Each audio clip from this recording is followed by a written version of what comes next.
Aloha kakahiaka. My name is Ruby Mauna Kea. I'm a volunteer producer with Olelo, and we're here this morning with Uncle Roy Benham. We're at the Hawaii Kai Retirement Home, and he's demonstrating how to make a halalei. He'll explain more about it and the reasons for it, and how he goes to Namea, Hawaii once a week, or as many times as he can find hala. Yeah. And so, Uncle Roy, go ahead and demonstrate. Well, first of all, I'd like to say that this is the fruit of the hala tree. And the hala is more important for its leaves. Lau hala. L-A-U is a Hawaiian word for leaf. So this is lau hala, and this is the fruit of the hala tree. Now the Hawaiian word for fruit is hua. So this is a hua hala, okay? And we make the lei out of this fruit. The Hawaiians use this lei for when you're going through a new phase of your life, for graduation, promotion, birthdays. Politicians can wear it when they get elected. They're not supposed to wear it when they're running because their life hasn't changed until they get elected. In the old days, we used to think of it as hala, passing away. I'm glad you shared that. Well, the reason for that is they also use this lei for funerals. You're going to a new phase of your life. You're going to heaven is a new phase, and they want you to have good luck. So this lei is supposed to give you good luck. A lot of Hawaiians will put the hala lei in the casket, knowing that it dries nicely, you know. But some people think just because they use it at a funeral, it's not good luck, you know. And what, a funeral is bad luck? No, it's not, you know. So if I want to buy this for my granddaughter graduating, Yeah, this it's a good deal. It's helping her in a new phase of her life as a graduate, you know. How long does it take you to make one of these? Well, depending on the size. See, these are the very small keys. Usually the keys are larger. Here's a key, for example, a dried key, and look how much bigger that is than this. Now, for this small one, it takes around 60. Oh, yes. But for a big one, it'll take around 40. By the way, when this dries, the Hawaiians use this as a paintbrush. Yeah, we used to collect it as kids and just play with it. Yeah. Now, when these get dry, it won't dry like this, it'll just dry solid. The only place you can find these is underneath the tree. See, when the fruit is on the tree, and it gets really, really ripe, soft. See, this is only half ripe. When it gets really, really ripe, it begins to fall down, and it falls on the ground, and then it dries like this. So the teachers who use this in their classroom, the elementary school teachers, they look for a tree that has a fruit that's ripe and falling, and they go and pick these out. And they get one for each student, and the student takes it and scrapes the pulp off and makes a paintbrush. See? Then they paint a picture in the class.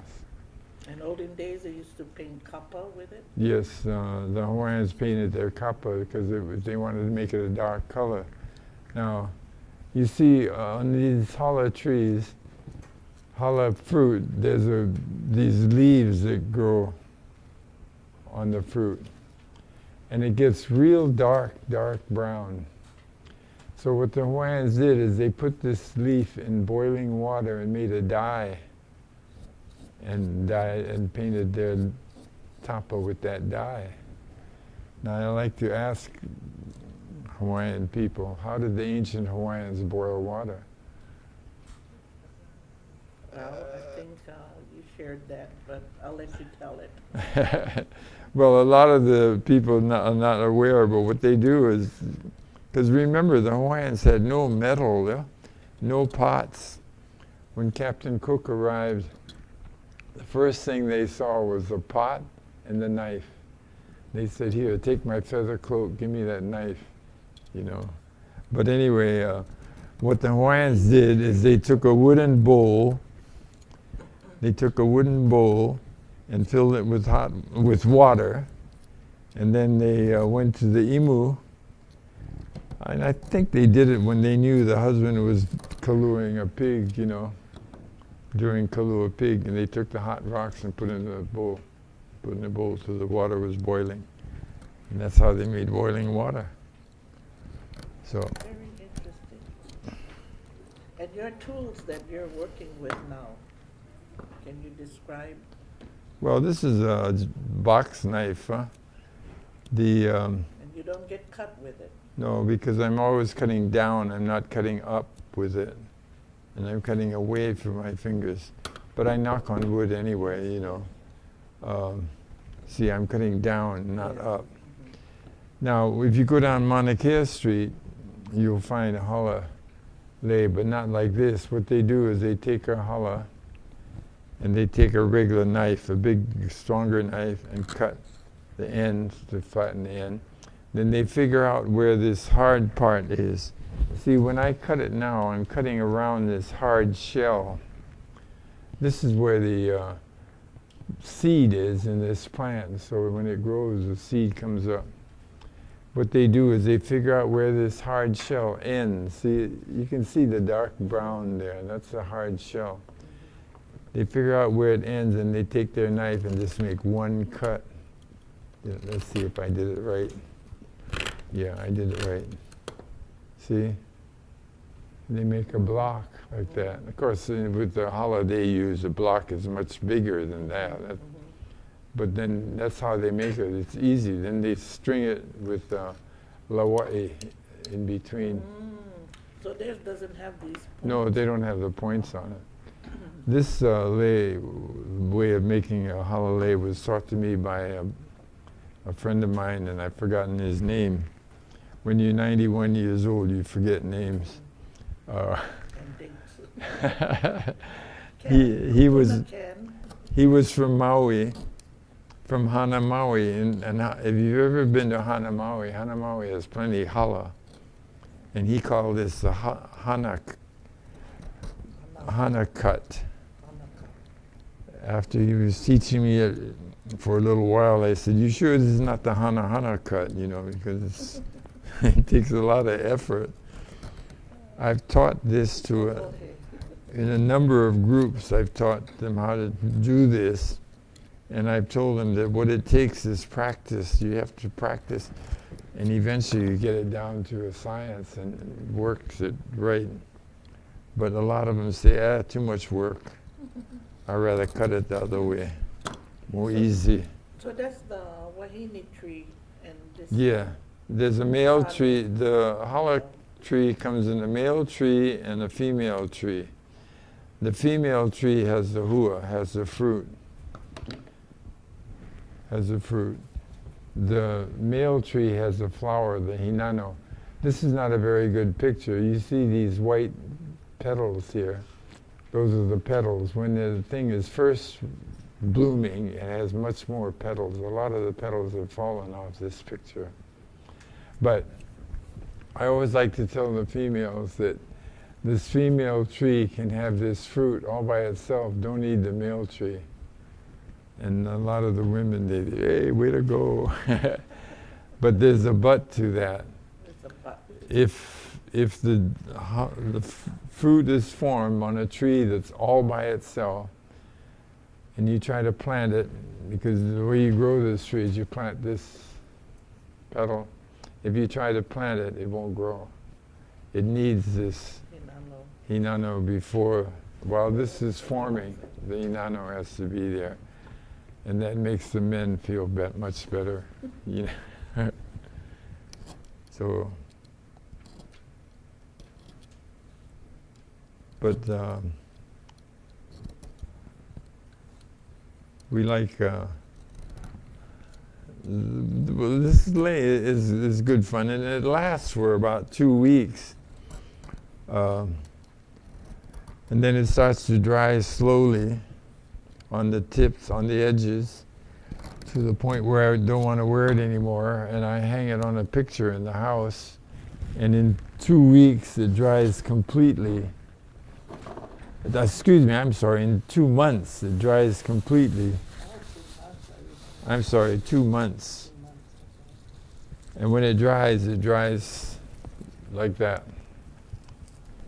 Now a lot of my friends, what they do is they take that and they spray it with clear lacquer, which gives it a nice shine, and they make a hat lei out of it. They have to cut the ribbon and make it shorter. And some of them dry better than this, better shape, you know. So it's a lei that you never toss away. So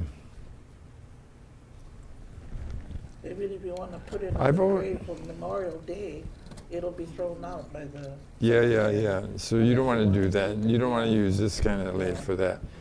For that purpose, any lei would be. Actually, one of the most common leis on that day is the plumeria.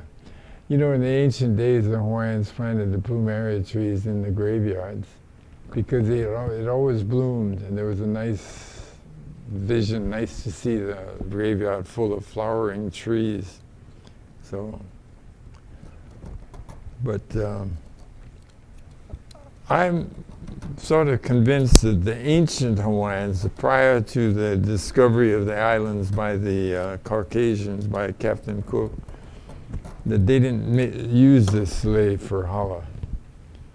They didn't make lei out of this because they didn't have any knives. I don't know how they would be able to cut it.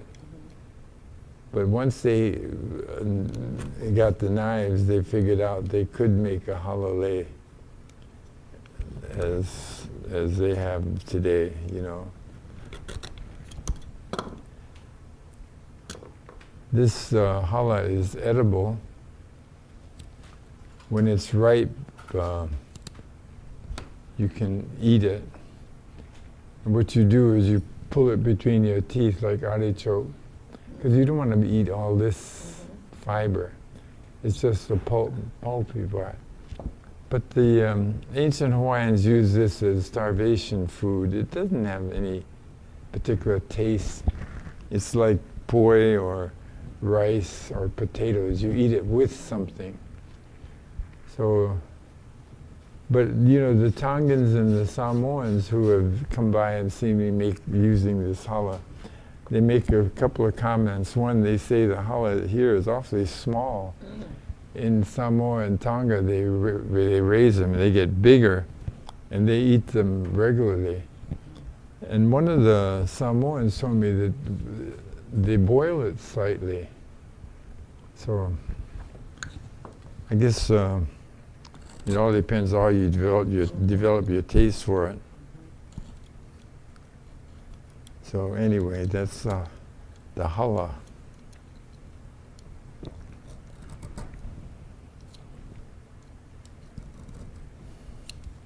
You were doing this for a number of years at Nameo?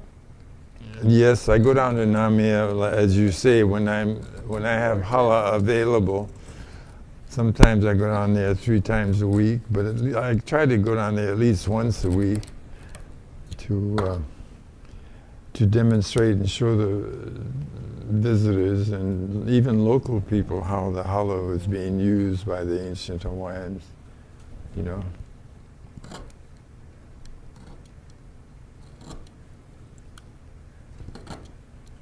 Oh, and the hala tree comes in 3 colors, orange, yellow, and there's a red.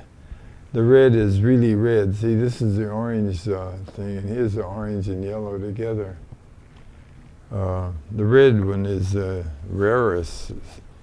It's overripe, or is it just a special? It's just a certain tree, yeah.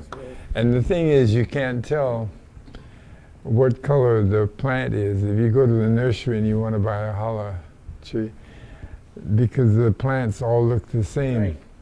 Not only that, you can't tell which color the tree is, the plant is, but you can't tell whether it's male or female.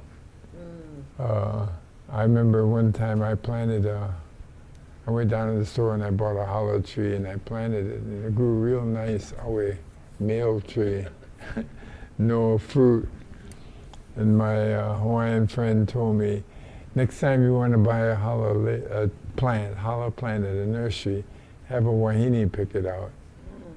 So at least they'll pick the wahine tree, you know. But I don't know about that. Yeah. Does a hinano have a smell to it? Not that I was aware of. I think when it's first ripe, there is an odor to it. But the hala itself, when it's really ripe, has a real nice odor. It's real pungent, and people really like the odor. This is not ripe enough. See, I have to use a hala that's half ripe. I can't use a ripe hala. It's too soft to make hale. And when I'm driving down the street and I see a hala tree with fruit on it, I stop and ask the owner if I can have the hala. And 99% of them say, sure, take it, take it.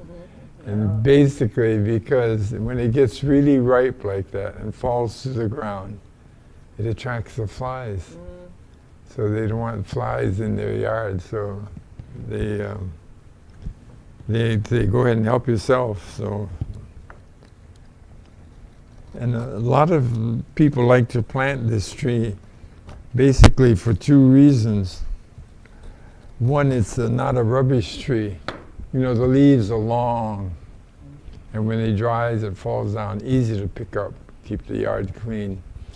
And the other reason is that the trunks have thorns, so the children don't climb it. You know, they don't have to worry about children climbing their trees in their yard. So it was a very valuable tree to the Polynesian culture. But they have some thornless trees too, the leaves. Huh? Thornless. Well, now they have hybrids. They've developed hybrid trees that not only are they thornless, but they're fruitless. And some of them, I don't know how they did it, but the leaves are two colors, like yellow and green leaves, you know. The basic hala that the Hawaiians had was just green leaves. But somehow or other they did that. These horticulturalists, they do all kinds of things. So you can see those hybrid trees. I heard, or not sure if my auntie told me that the hinano, I don't know if they're dried first or cut in pieces. They stuff pillows Oh, really? with the hinano because Oh. there's a smell, a No certain kidding. smell. I'll be I darned. don't know if it's dried first, like I said. It must be. They must let it dry. Hala, covering, Oh, not just put it in a pillowcase, but you know, with a lauhala woven pillowcase. I'll be There's a darned. smell to it that I was not aware of that. increased your sex drive, let's say. Hmm. I don't know if that's true. Huh. I know, I've not heard of that before. My grandmother always had a holiday on New Year's. You know, in the old days, they always had a luau on New Year's Day. And whenever Grandma went to one of those luau's, she always had a holiday on, you know, it was the beginning of the new phase of her life. Yeah. I'll be darned, I didn't know about that pillow thing. And it came from the flower, the hinano. Oh. I guess maybe they crushed it, or I'm not sure. They cut it up, you know, with more of the smell would. And I'm not aware of the odor of the hinano. The next time I see a tree with hinano, I'm going to make sure I go smell it. But this has the odor, you know, it's really nice. It's a really nice, sharp odor, pungent. So there. And then after this, what do you do? Take a needle? and- Yeah, a lay needle, because see, I'm making the lay out of this fiber part, not the hard shell. Mm. You can't. If you want to do anything with this shell, you see where the shell is. The Yes. color is dark brown. What some people do is they wait for this to dry completely, and then they sand it So it dries a light tan, but they sand it down to that dark shell there, so you get a two-tone thing, tan and dark brown. And in order to make a lei out of it, they have to drill a hole. You got to drill and drill it, because you can't poke a needle through here. Oh. Hard. Yeah, that's the hard. But where you can through here, I just use a lei needle to go through this, to make this lei. And then I always like to tie it with a tea leaf bow, because the bow is, tea leaf is always good luck too, so the good luck of the challah and the tea leaf you can't miss, you know. One of the things that's happening nowadays is the aphids have discovered this fruit. Oh, okay. And I've been doing this for about, maybe 15 years now. But it's only been in the last 5 years that the aphids begin to crawl on there. And I guess they get the sap from here. It doesn't hurt the fruit at all, because what I do is before I use it, I wipe off all the aphids and their white, their shells or whatever it is. So, I'll be down the pillow thing. But besides doing this, you also decorate the Luna Lila home. Well, with flowers, with the coconut. I do voluntary work at Luna Lila Home. You've been doing that. You love flowers and plants. Yeah. For a number of years, you've been doing that. And one of the things, the Kamehameha School's office building, they get flowers every 2 weeks rather. And at the end of 2 weeks, I go down there and I get the arrangement, because red ginger and other flowers, they're usually still in good shape, so I take it up to Luna Lilo and arrange it for them in their TV room. And the kupuna tell me how to fix it, you know, up there. Yeah. Oh, and one of the flower stores used to donate flowers to Luna Lila Home every week. I guess it's the flowers that they won't be able to sell anymore. Oh, and then you combine And then I fix that, arrange that for them. But I've helped some of the staff arrange flowers, and so they can do it real good now. They don't need me anymore. Oh. But also every January there's a luau at Luna Lila Home, and this past January you were honored there. Yeah, Ostender and I were honored for the... What award was that? And this has a Hawaiian name. It actually was the first award. They just started that award. And so Ostender and I were the first recipients of that award, but they're going to give it every year to people who do a lot of service. There's a group of Hawaiian women who go up there now and arrange flowers too. So that's really good. We made them aware of it. I think we took a little short video of you up there, but it was pretty noisy. Oh. And, how did you feel about being the first recipient with Well, it was good. You know, I felt honored. I didn't think it was really necessary, but they wanted to do that. I lived in Hawaii Kai, and I had some friends who were residents of Luna Lilo, so I started going up there, and they needed some help in the yard. So I worked in their yard for quite a bit, planted a lot of things up there that are growing nicely. Fortunately, I don't have to go up there as often now, because mostly the plants are large now and they can take care of themselves. Yeah. You also come from an illustrious family, your brothers. Well, yeah, my Share brother about Clayton was athletic. We was a tennis champion of Hawaii. Way back when. Yeah, at one time, and he also was instrumental in helping form the ILH and the two high school leagues now, the private school league and the public school league. So, but you know, Luna Little Home at one time was located near where Roosevelt High School is. And back in the late 20s and 30s, the people who lived up in Manoa and Makiki were having to send their children down to McKinley High School, and it was kind of far away. And they thought, where do they have another public high school up here? And they said, well, where would we build it? Look, all the land is used. Well, there's that home for Hawaiian, elderly Hawaiians. Can you get that? What are we going to do with them? And I don't know, somebody in that group of big shots who were discussing this was aware that the wireless station in Hawaii Kai, Moanalua, they used to call that, was being vacated, and they said, we can move them up there. And they said, oh, good idea. So they moved them up there, and they built Roosevelt High School.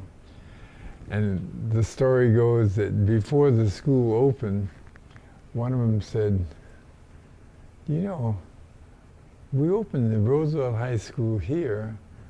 Those people up there on the hill, they're going to come to this school. Papakolea, all the Hawaiians lived up there. I don't know. Gee, it would be better if they don't come to this school. How can? And somebody said, I know what. We'll require that they speak English. Make them speak English. And that was the start of the first English standard school. They had it for high school, and they had it for intermediate and some elementary schools. And in that group of planners, they were all movers in the community at that time. There was an admiral and a general. And they said, hey, what about us, elementary school? Our children have to go to Kalihiuka and Kalihikai, holy mackerel. So they built Kapalama. That was the English Standard School. That was the only English Standard School in the Kalihi area, you know. It was so racial. And they got rid of it finally. But anyway, I was born and raised in Kahuku.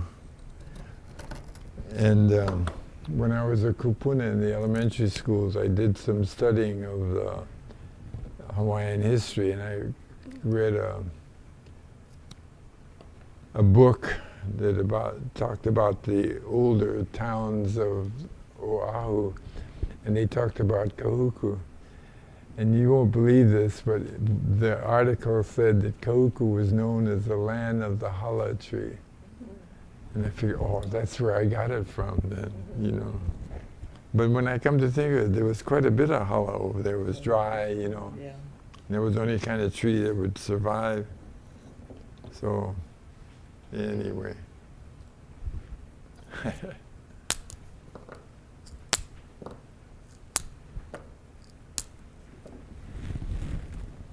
Too bad there's no hala tree on this property, or is there? Huh? Hala trees? No, no more. No hala tree on this property. No more. And there's only one plumeria. You know, there's one plumeria that grows. It's the white one, the Singapore. And that's the one plumeria flower. You can't make lei out of it because it dries up real fast. So they plant that all over the place because then they know that people aren't going to come and pick plumerias. Because if you have a yellow plumeria tree, you always have people coming wanting to pick the yellow, you know. Anyway.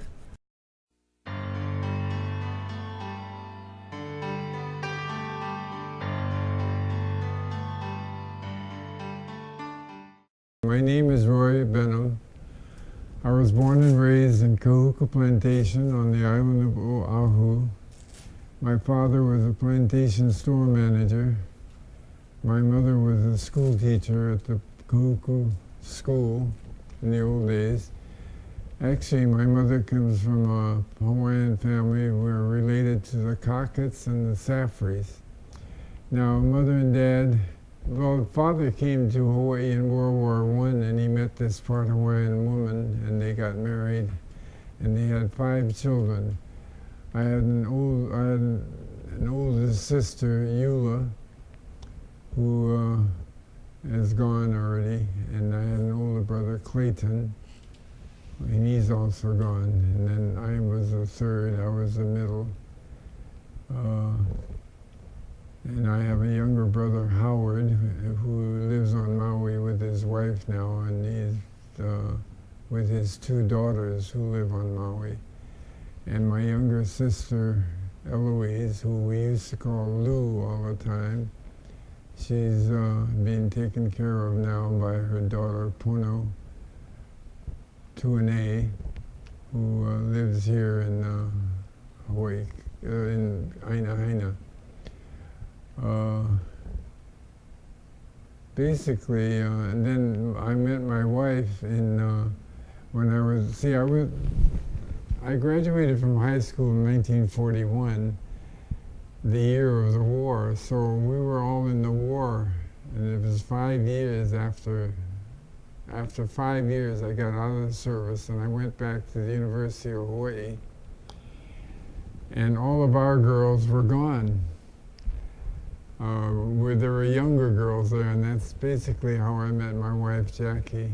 She was a younger girl, and we got to know each other well. She was well known at the University of Hawaii. She graduated from the University of Hawaii.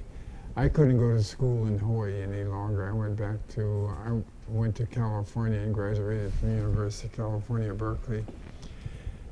And then I got a job teaching at Kamehameha, and I renewed my acquaintance with my wife, and we got married, and while I was teaching at Kamehameha. And we have you might see a picture of a contest, a Halloween dance that Jackie and I went to. We were dressed as the King and Queen of Hearts. The students really liked that. We had 2 children. Our daughter Sarah, named after my mother-in-law, Sarah Booth. And then my younger daughter was Chrissy.